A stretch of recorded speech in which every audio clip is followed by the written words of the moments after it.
At eto pa, mga boss chief sir. Sino pa? Eto ngayong araw din ito. Harap sa patungpad. Kilala nyo yung vice mayor ng maliit na lugar po na merong kakaunting populasyon na si Respicio? Inciting to sedition naman ito, mga bossing. Kaya ho talagang yung mga DDS, mga nag-iiyakan ho ngayong araw, mga kababayan. Kasi ito yung mga tumatayong mga main character po sa kanila.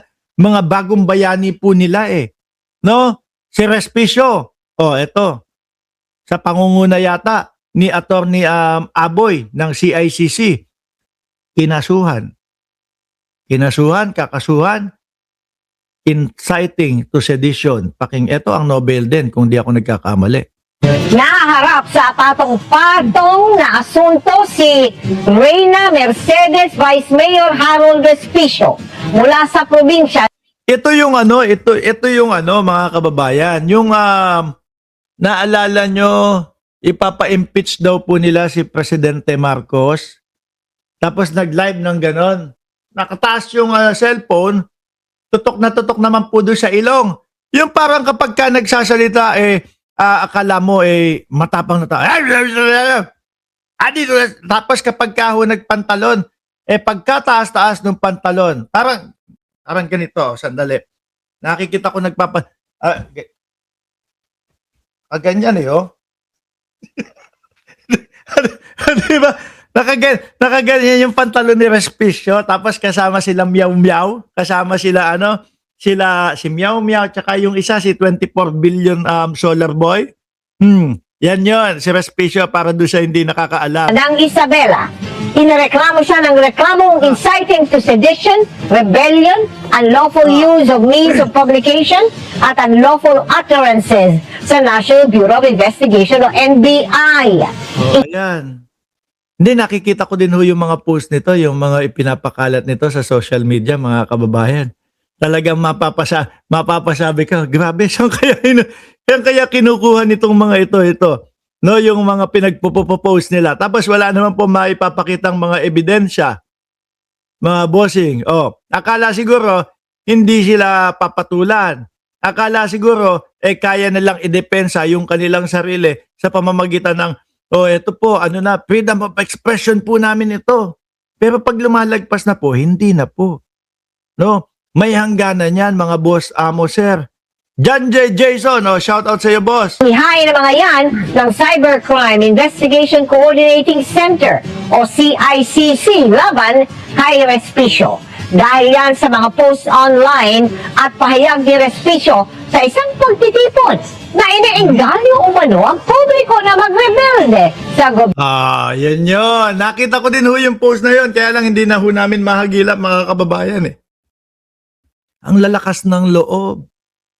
Tsaka nga dapat balikan din yung isang dating congressman, si Pantaleon Alvarez.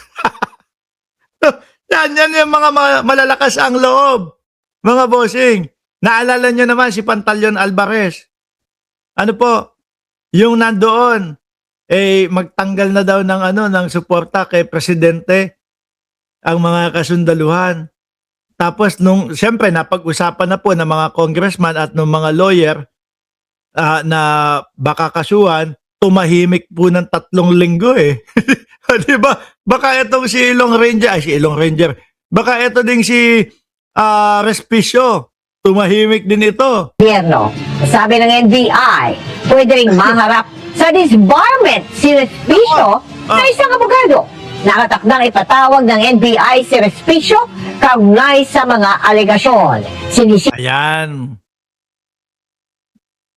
Yan ang yan yung mga napapala po ng mga sumasanib sa mga Duterte. Ano po? Hindi, nakikita naman ho natin sa simula pa lang po, ganyan na yung ganyan na yung mga kahihinatnan yan Bakit po, mga kababayan?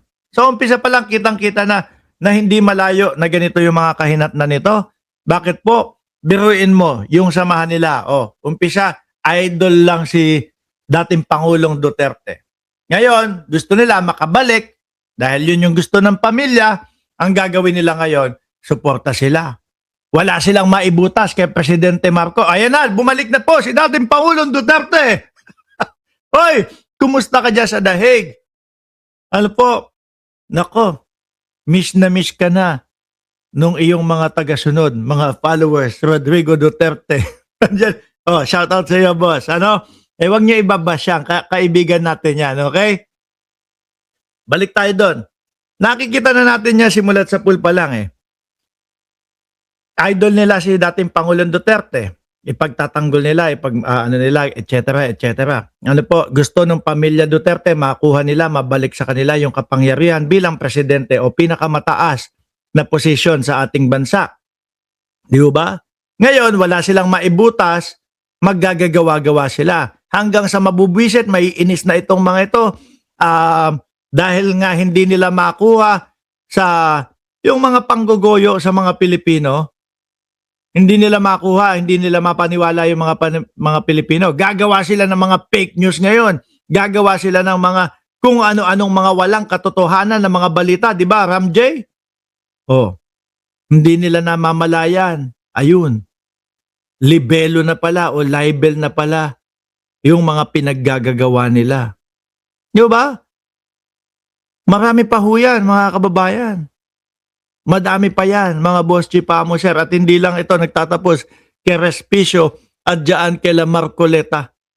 Tingin ko may mga susunod pang mga, lalo na sa mga vlogger nila.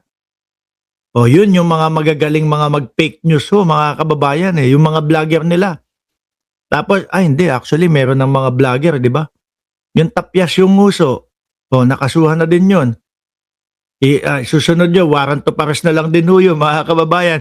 Anyway, kailangan ko muna magpaalam sa inyo dahil gawa po ng ako ay magtatrabaho ngayong araw, no? Babalikan ko kayo bukas ng umaga, itutuloy natin. Bukas ng alas 8 ng umaga, itong live po natin. Sa ngayon, magpapaalam muna ako dun po sa mga hindi nakapanood ng live na ito. Pwede nyo naman pong i-replay at huwag nyong kalimutan na mag-like, mag-subscribe, and mag-share paglabas po sa live na ito. Maraming salamat and God bless po sa ating lahat.